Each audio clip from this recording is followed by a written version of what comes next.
Hello and welcome to the Taxcast, the Tax Justice Network podcast. We're all about fixing our economies so they work for all of us. I'm Naomi Fowler. Coming up later on the Taxcast, crime doesn't pay, or does it? We haven't started the war on dirty money because there's this disconnect that's taking place at a strategic level. I'll speak to a former police investigator and asset recovery specialist about the state of asset recovery. But before that, I'm going to talk to Alex Cobham, CEO of the Tax Justice Network, for his take on this month.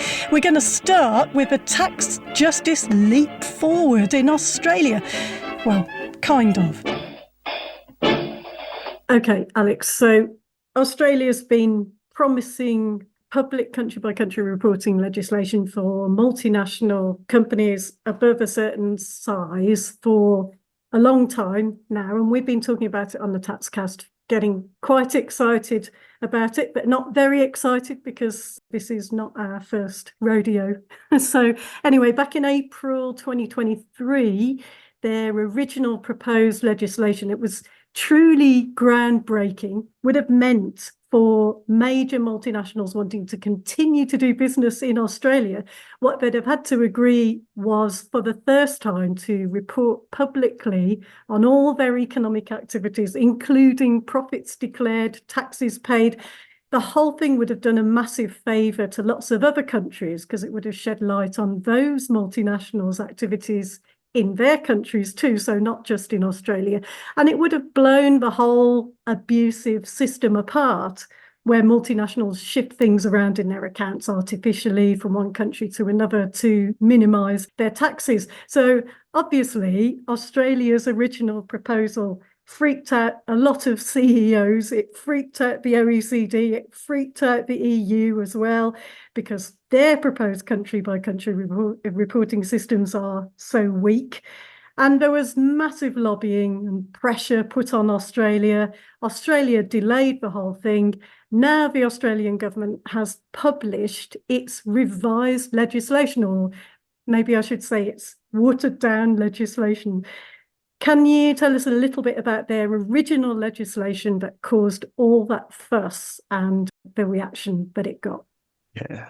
So the original Australian legislation was, as you say, really groundbreaking. It would have given us, for every multinational above the size threshold operating in Australia, all of the country-by-country reporting information publicly, and to the standards of the Global Reporting Initiative, which is a much, much more robust standard than the OECD's rather technically weak standard.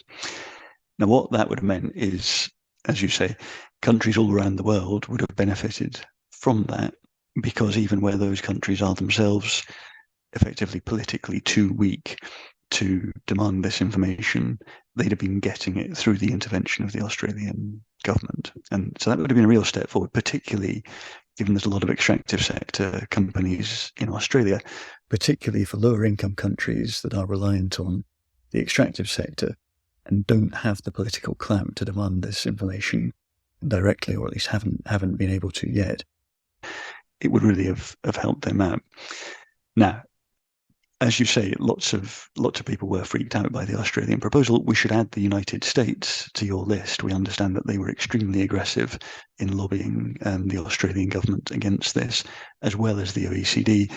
You'll remember the OECD denied that they were doing any lobbying of this sort at all, and then the Financial Times, with help from a few friends, exposed actually that the OECD had been doing exactly what they said they hadn't, lobbying the Australian government not to require this sort of information to be published. So the OECD really, put themselves beyond any shadow of a doubt on the wrong side of the tax transparency argument, made it very clear that their alignment is with multinationals who would rather not share with the public the extent of their profit shifting, and not in fact on the side of the public, who have a right, we think, to see that information, to hold the multinationals to account, and to hold their governments to account for the steps they're taking or not taking against profit shifting. So with that context, we now have the revised legislation. I think if it wasn't coming from that starting place of what was really groundbreaking, we'd be kind of celebrating wholeheartedly the legislation that's now proposed. As it is, it feels a little bit like a defeat because it has been watered down significantly. But we should hold on to the fact this is still far and away the best public reporting requirement that multinationals will face. And it's a very big step towards having all the information that we need publicly. They still are using the Global Reporting Initiative standard. So that means the data that we'll get is much better than anything else. And they're still requiring it for a significant number of jurisdictions. And so not globally significant in the kind of bombshell way it could have been, but still significant. And so there's a list. Australia has 41 jurisdictions, which are sort of high risk, major profit shifting locations, which companies will have to report on if they want to do business in Australia. Yeah. So it's Australia plus 41 other jurisdictions, which includes some pretty significant corporate tax havens, including the likes of Switzerland and Singapore. What it doesn't include is pretty much every lower income country, every member state of the European Union, and that includes a lot of major tax havens like the Netherlands and Ireland and Luxembourg. It doesn't include the United States itself, which plays a significant role in a lot of profit shifting strategies. So there is still going to be a long way to go. But at the same time, this is going to give us more data, better data than we have. When combined with the European Union requirement, again, for some public country-by-country reporting, that will be on the OECD standard, so less good data. And it will be for EU members and a smaller and worse list of other jurisdictions, what the EU calls non-cooperative jurisdictions. It's all adding to the patchwork. So it will get better. It's another step on the way. But honestly, we should be at the point now we can just go fully to GRI standard, public country-by-country reporting for every multinational everywhere. Instead, we're going to have this data that fills in some of the gaps, not all of the gaps, that leaves some data on a different standard from others, that creates additional, much greater compliance requirements for multinationals who always complain about the compliance costs. This time, they'll have a right to some extent. They're going to end up reporting in the EU and Australia under different standards. And if they're also extractive sector companies, they'll be reporting under probably 3 other standards as well. Similar but different data, project level data as well. So, they will have extra costs. And at the same time, the public won't be getting the data they actually need, which you would have if you just required everyone to report under the GRI standard everywhere. So we're on the road. It's a big step. Australia should be commended. And we're now looking at effectively who's next. Who's going to require GRI standard data for every multinational that operates in their jurisdiction and for every other jurisdiction of operation? I think there's a good chance we'll actually get this in the negotiations on the UN Tax Convention. And it could be that that's really the place that this is finally put on a single uniform standard. There's a lot of interest there already in the early inputs from countries. So I think it may be that that's the next big step. And we also do know, and there's going to be more information coming out about this, that as usual, the kind of the professional enablers of these big multinational companies like PricewaterhouseCoopers have this kind of disproportionate role in lobbying and trying to water down not just what Australia decides about how it wants to regulate and deal with big multinationals, but on the global rulemaking for how big multinationals are going to pay taxes as well. Yeah, so this is a kind of fascinating moment in Australia, but actually with global ramifications that haven't yet been picked up fully in most of the media outside Australia. So the context in which this significant new tax transparency law is going to be passed is one in which PwC Australia is under investigation by the Australian Federal Police by the Professional Standards Board on Tax in Australia, and by a joint parliamentary inquiry in Australia. So Australian senators have been calling out PwC and PwC International, not just in Australia, for their refusal to cooperate. And this goes back to the fact that PwC Australia was doing so much work under the previous Australian government. They had so much access to tax policy making with people seconded into the government on very, very expensive contracts. And then, apparently, it now turns out, using that information, sharing it, though it was confidential, sharing it with people in other bits of PwC around the world. And there were conversations ongoing about how to use this to attract business. But also, it now turns out, from the Professional Standards Board's investigation, actually looks like the main thing PwC was doing was trying to implement, or actually influencing, the OECD reform of corporate tax rules internationally. So you appear to have one of the big four using its privileged access, effectively having, I think it's not too strong a word to say, corrupted the tax policy process in Australia, with a view to potentially corrupting the tax policy process internationally. Remember, that's the OECD, which, as the Financial Times has exposed, was heavily involved in lobbying the Australian government not to put through even this tax transparency measure of public country-by-country reporting last year. So increasingly you have this picture. Whether there was actual corruption, whether there was actual criminal behaviour or not, it's definitely a picture in which it looks like the international tax rule setter of the OECD and at least one of the major accounting firms and one OECD government appear to have been, one way and another, involved in a process designed, it seems, to try to find ways for the clients of PwC, major multinational companies, not having to pay more tax. Now, we don't know how successful they were, and we don't yet know the details of really what was involved in this. But with these three inquiries running, and at least one whistleblower at the heart of PwC Australia, we can probably feel confident we're going to find out significantly more over the coming months. And perhaps tied to that, we know that the OECD's head of tax has been revealed to have been involved in the group at KPMG, one of the other big four firms that was among the architects of the Microsoft Puerto Rico tax scheme that is now being very heavily pursued through the courts by the IRS, by the tax authority in the United States. Yeah.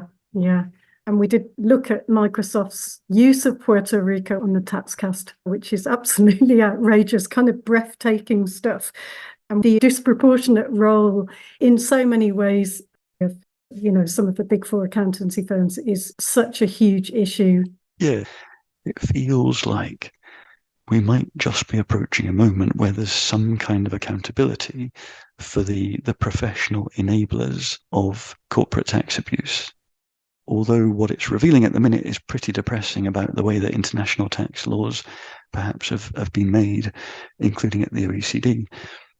With this process to move towards a UN tax convention, maybe this gives us the kind of momentum that we need to establish a process that is fundamentally much more transparent, much harder for the kind of behind closed doors lobbying that seems to have been absolutely rife at the OECD. Yeah. And watch this space because there's lots of things that could break there. So yeah, keep your eye on the Taxcast. Anyway, going to the United Nations, just this week, there's been agreement by consensus at the UN on guidance for a model wealth tax law. And that will aim to help countries to tax extreme wealth, which is great news. The OECD was expected to be doing its usual interventions of the kind that we've just been discussing to try and block progress in that area at the United Nations. In the end, they didn't do that. Why would they want to do that in the first place? And why didn't they do it this time, do you think? It's a very good question. This is about what's happening at the UN Tax Committee. And what the UN Tax Committee does is it comes forward with technical proposals, model laws, and articles of model tax treaties, mainly aimed at giving lower income countries a fairer deal, and often being able to move much more nimbly than the OECD is doing these things. We've certainly seen that on digital services. However, we also see that the OECD, which has a role in the committee, and a number of the experts nominated by OECD countries quite often seem to play a bit of a blocking role. In this case, the committee has had for a couple of years now a really, really good subcommittee on solidarity and wealth taxes. And they've been doing really kind of impressive technical work, creating effectively elements of legislation for countries to put in place if they want to introduce wealth taxes. Now, what was up for discussion in this session at the committee was whether that work should be taken further into a model wealth tax law. And, this wouldn't be something that countries could just kind of take off the shelf and put straight into legislation, because you have to make wealth taxes fit within your existing legislative framework. But it would certainly have made it much, much easier, particularly for capacity-constrained countries, to use this as the basis for a wealth tax. Now, before the meeting, it was understood that privately the OECD had opposed this going forward. And it wasn't really clear why. And then in the meeting itself, which is public, we can all see who's saying what, the OECD chose not to speak at all. So we had raised the alarm beforehand that there was a risk here, that the OECD and perhaps members from OECD countries would block. In the event, possibly because that was raised with media, we can't be sure, but in the event, that opposition really dissipated. And so nobody called a vote, and so by consensus, the committee agreed that they will go forward with creating a model wealth tax law, and that will be discussed at the next session. So relatively quickly, we will have the basis for a UN model wealth tax law. And that's a step forward technically, because it will make it much easier for capacity-constrained governments to move ahead with wealth taxes, but also politically. We know that there's always strong pressure from elites and their lobbyists not to tax wealth. And what this does is it makes it that much easier. It normalizes the idea of wealth taxation because it will have the UN imprint, if you like. And that, it's the combination of the technical and the political that you need to get this kind of very important progressive tax measure over the line for governments to know that technically they've got a strong way to do it, and that politically this is a sensible, reasonable, common thing to do. And wealth taxes are increasingly common because governments recognise they need to tackle the extreme wealth inequalities in our societies. So this is really significant progress.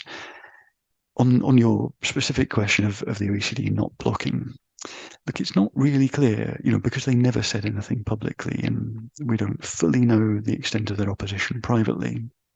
One suggestion is that on another track, we know that the G20 group of countries is moving forward under the chair of Brazil with work on wealth taxes. Now, perhaps the OECD thinks that if it publicly opposes this work at the UN, it will have less chance of getting a mandate from the G20 to work on this issue, and the OECD is always looking for its next mandate. So it might be that. But to be honest, from the mood music from the G20, it seems pretty clear that Brazil and the group as a whole are looking at the United Nations as the place for this work to go forward. So perhaps the OECD is just, stepping back from wealth taxes. It's never been a progressive actor on this. Perhaps it's just decided it won't involve itself. I guess time will tell. Thanks, Alex.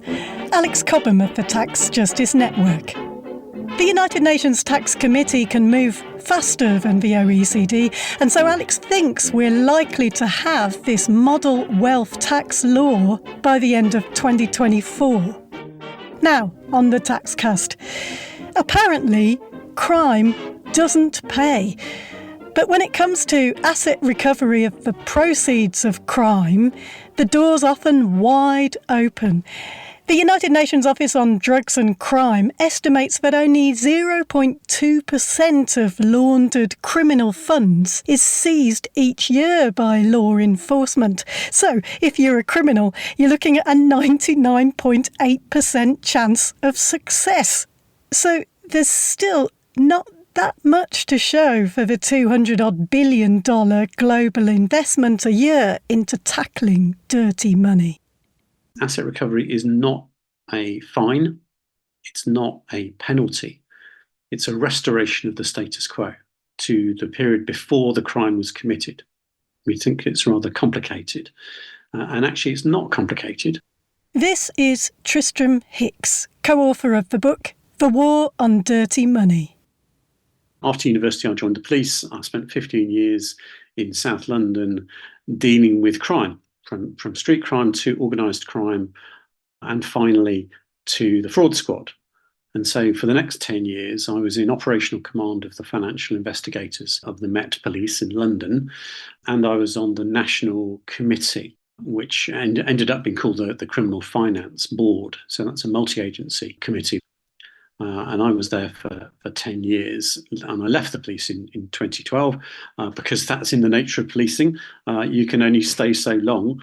And then I travelled the world and helped financial intelligence units and countries in general to do asset recovery and to connect the suspicious activity reports that comes from the banking sector to the crime investigation and the money investigation that should take place in law enforcement.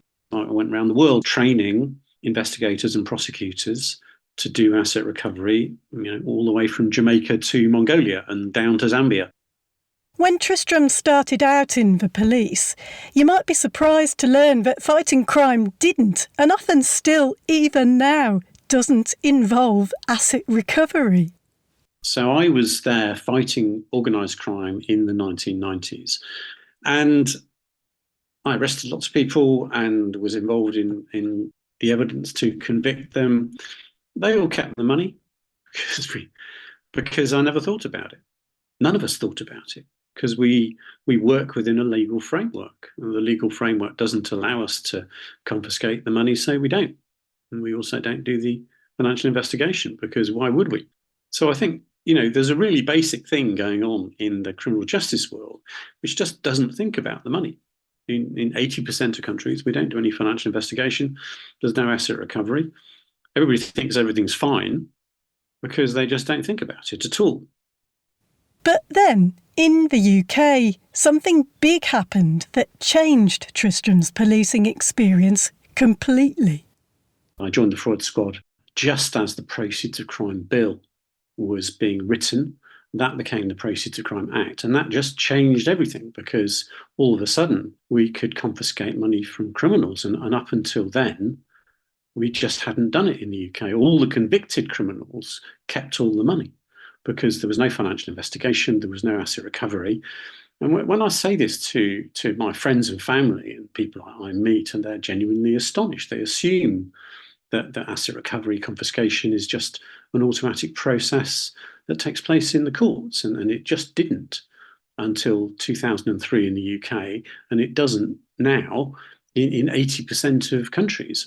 Don't do any confiscation that's worth the name, and that's a genuinely astonishing fact. And I think politicians who we look to lead us genuinely don't understand that because they're members of the public too. The Proceeds of Crime Act in the UK was absolutely groundbreaking. The Proceeds of Crime Act was brought into force by the British Parliament in 2002. It criminalised more forms of money laundering and created new offences around failure to report a suspicion of money laundering.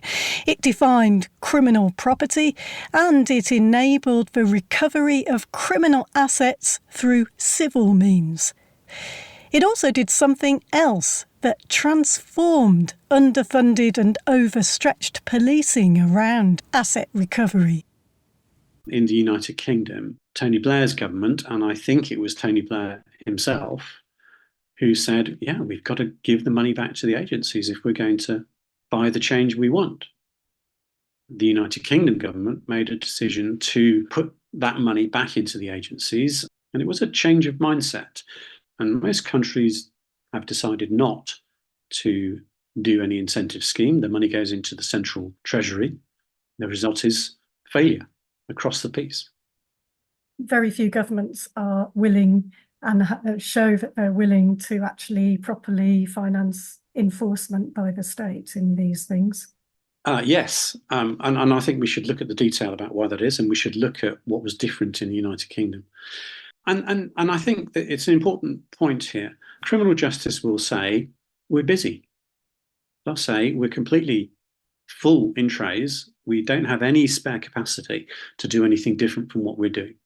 What we want is more resources to do what we're doing better. Every agency in every part of the world will say that.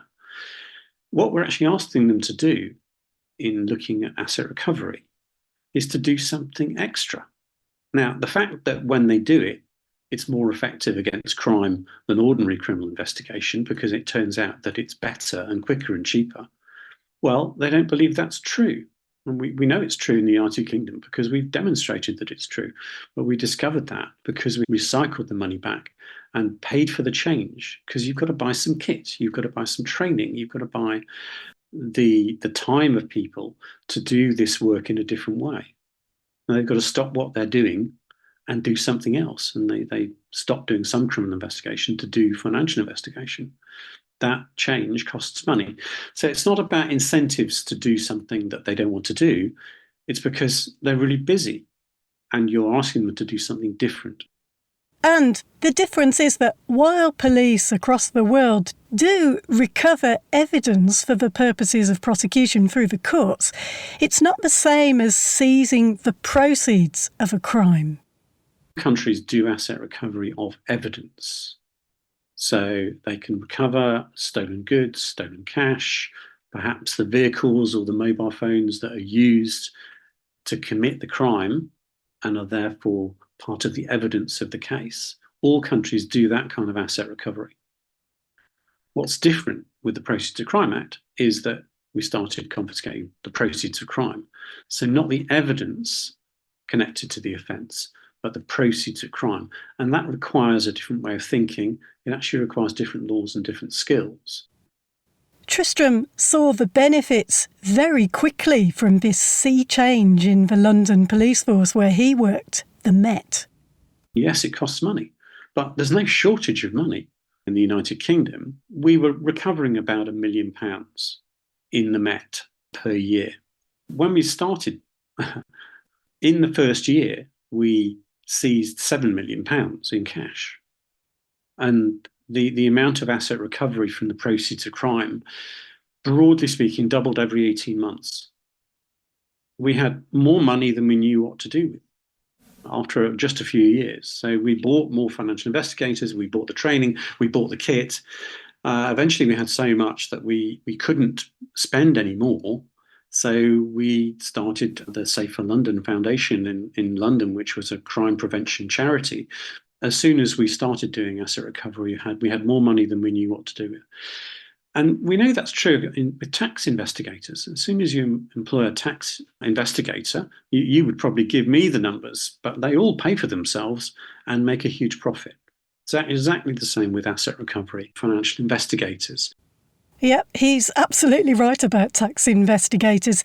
They pay for themselves many times over, all over the world. Just one member of staff in the UK's tax authority, HMRC, working in business compliance, brings in on average over £900,000 a year on around a £30,000 salary. And why aren't we paying them more, for goodness sake? And yet the tax authorities, the years are being cut back all over the world. They're expected to carry on operating effectively. Tax workers are paid such low salaries. It's a worldwide trend and there's no need for it at all. There's no shortage of money. There's a shortage of clear thinking. You talked about political will, and political will is controlled by narrative. Politicians don't see the light, they feel the heat. And part of the narrative needs to change. So we need to stop talking about economic crime because it's really dull. and no one's interested in economic crime. As soon as you add the word economic or financial or tax, you just lost 90% of your audience, because people care about crime, but because in our heads we separate crime from money, we don't care about economic or financial or tax, honestly. Is my experience of training around the world. So I bring it back to crime. So what crimes are we trying to solve? And are those crimes connected with money? And they invariably are, whether it's lotto fraud in Jamaica or drug crime in the Balkans, or Mongolia that had an issue with livestock rustling. So whatever your local crime is, it's connected with money. What we're trying to do is solve the crime through the money. And our whole criminal justice system is set up to solve crimes which are conveniently pigeonholed in drug squads, human trafficking squads, tax squads, if you like. And what we should do is build this profession of financial investigators. So we're following the money to the crime. So we've got the information about the dodgy money. We follow that. Invariably, when you start following dodgy money, you find out what the predicate crime is. Then you get a crime specialist to come in and help you solve that crime. But you've already solved the money laundering. Part of the kind of disconnect, Tristram says, is that crime fighters, detectives, financial investigators, compliance people, they're moving in such different spheres and they're speaking different languages. We're focused on money laundering is really complicated, criminals are really sophisticated. No, they're not. Criminals typically aren't very good at money laundering, but we confuse money laundering with banking. Banking is sophisticated, banking is complicated. And money laundering is the process that criminals do to separate the crime from the asset recovery, separating the crime from the money. And actually, our problem is that we're doing the same thing when we're trying to address the problem. So our financial intelligence units, which receive the reports about dirty money from the banking system, create reports that should go to the criminal justice system, but they never actually arrive. They tend to stay in the financial intelligence unit. So effectively, we're separating the information about the money from law enforcement and criminal justice, where the information about the crime is. And there's a blockage. And the blockage is in our financial intelligence units. We're doing exactly the wrong thing. And there's this disconnect that's taking place at a strategic level. And that disconnect is also taking place at an operational level, because suspicious activity reports, which the banking sector spend $210 billion a year developing in the compliance industry, that's the cost of the compliance industry, those SARs never really get to the front line where the financial investigation should be taking place. A lot of asset recovery is obviously across borders. And before we even get to talking about financial transparency, so much comes down to definitions. Different nations use different definitions, and that matters. It matters a lot. What do we mean by asset recovery? And what do we mean by money laundering? Because there's a lot of complexity that's put on something that's quite simple. And at the moment, we have two big definitions of money laundering. One is money laundering crimes as defined by the United Nations conventions. And there are three of them. There's one dealing with drugs, one dealing with organised crime, one dealing with corruption. And they use the same definition of what money laundering is. So we're just dealing with property that's connected with crime. That's what the United Nations says. Their definition is actually very good, very sensible. And meanwhile, the banking sector is dealing with something called placement, layering, and integration, which is used in all money laundering translation, which is probably useful, I guess, for people who are just joining the banking sector for the first time and trying to understand what money is. But it has no real connection with the United Nations definition. So the banking sector say, oh, we found some layering. And they go to the criminal justice sector who say, well, we don't know what you're talking about because we just deal with property that's the proceeds of crime. What's layering? So we've actually got two languages being spoken, one by the financial sector and one by the criminal justice sector, and then using different definitions. And just to compound that, the United Nations, their definitions, when it was translated into the criminal justice codes, when it went to the national level, each country said, oh, well, a new crime, we need to define it in our own terms. So they changed the definition from the United Nations definition to their own local one. So we now end up with 200 countries, 200 slightly different definitions of money laundering. So as soon as we try and do an international connection between France and England, or England and America, we're dealing with slightly different definitions of money laundering. That seems a bit crazy. Yeah. I mean, how do you get everybody using the same definition? I think a lot of this is going back to basics. So we could say to the United Nations, wouldn't it be nice if we had one crime for money laundering? This isn't controversial. This is just saying we've got 3 conventions, we've got broadly similar wording. Can we say another convention, call it the Convention on Money Laundering, which defines what money laundering is in terms of crime, the crime of money laundering, and we'll use the definition that's already used in those conventions. Now, that should be quite a simple thing. It's not about protecting anybody's interest. It's about defining what the crime of money laundering is, which we've already done. We just need to tidy it up so we use the words in the right order. And then we ask countries to say, can you build this into your criminal code and don't change the wording? Just use the wording used by the United Nations conventions, which you've just signed up to. They've all agreed it already because we've already signed up to those 3 conventions on money laundering already. So this shouldn't be hard.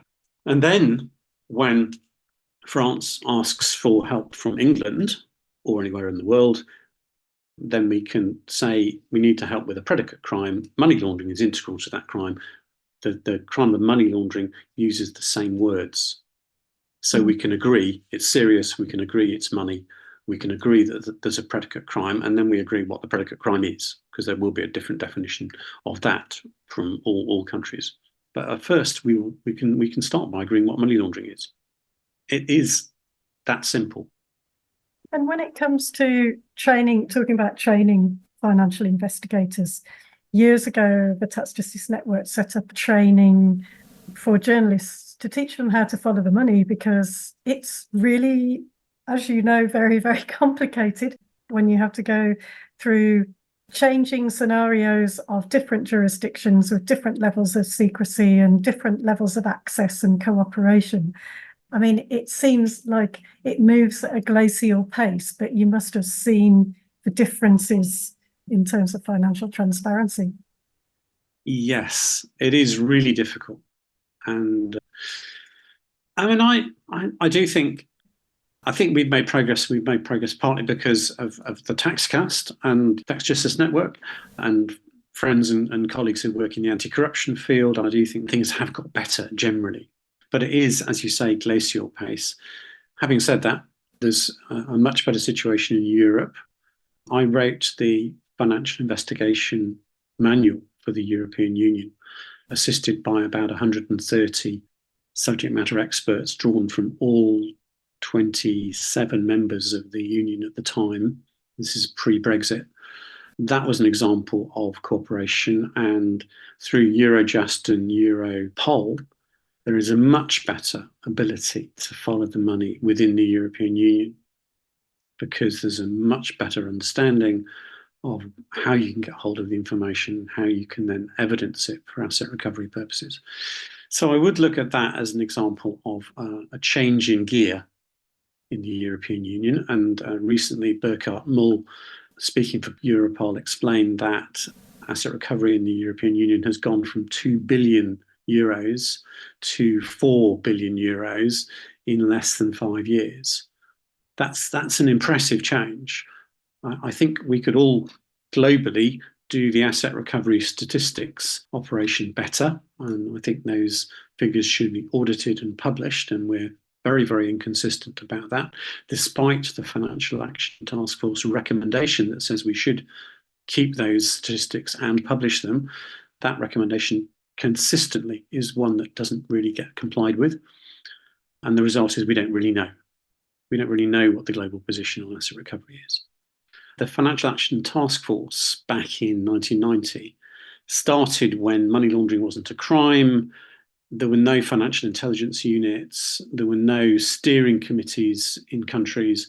And they built all of that over say, a 10-year period, maybe 20-year period, these recommendations are more or less complied with by countries, but it doesn't necessarily mean they're operationally effective. So the FATF changed its methodology in 2012 to look at operational effectiveness.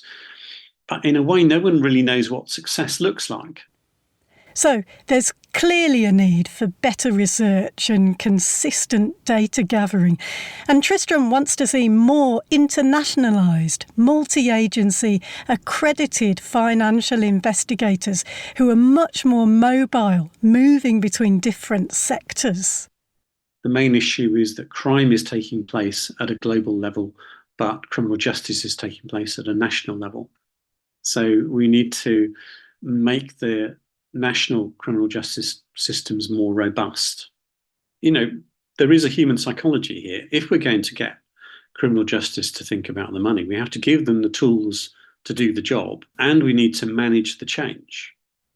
We have burglary squads, we have drug squads, we have human trafficking squads. They look at those crimes. And in the UK, we have asset recovery teams who support those teams. But that's because we got the Proceeds of Crime Act. And the result of that was we trained financial investigators. They're called accredited financial investigators in the United Kingdom because they are accredited under the Act. It's not an academic or a training accreditation. It's a statutory accreditation. We should supervise them. We should look at what they're doing. And we have that statutorily in place, run by the National Crime Agency in the UK. So we have this body of professionals, all agencies. So this is police and customs and revenue, trading standards, environmental agency, any crime you think of has got accredited financial investigators, all trained to the same standard, all doing continuous professional development to the same standard, run centrally. They have a central support system to help them with new developments and new techniques, an entire profession of financial investigators uniquely in the UK. Now, I think we could do more with that profession.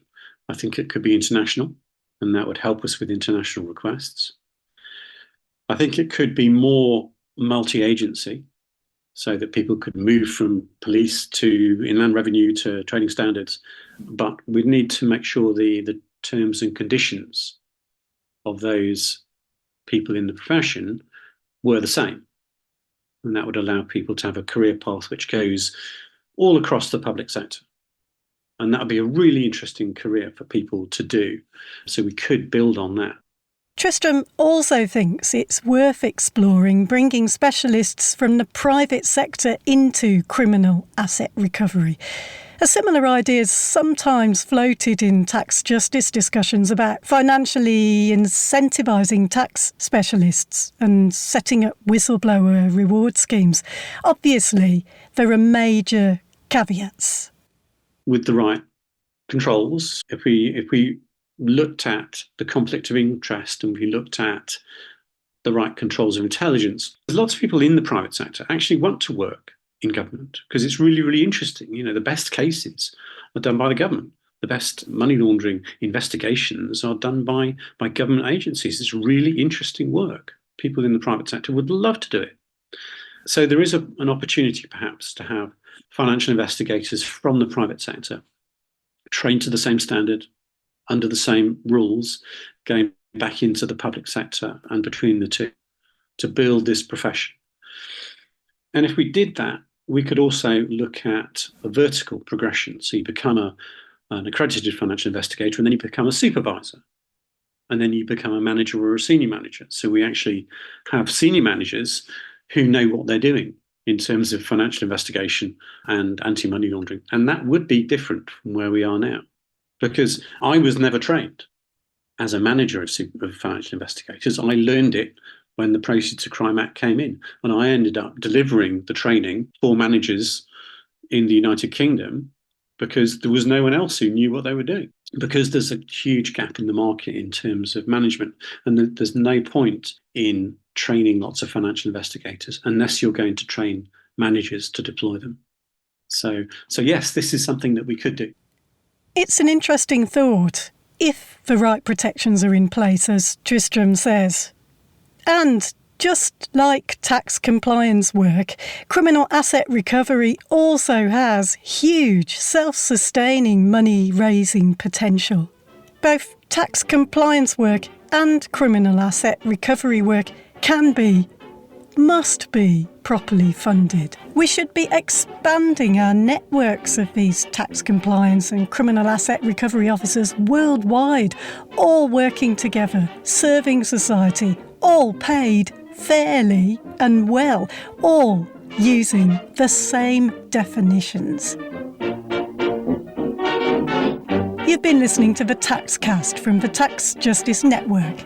Thanks for listening. We'll be back with you next month. Bye for now.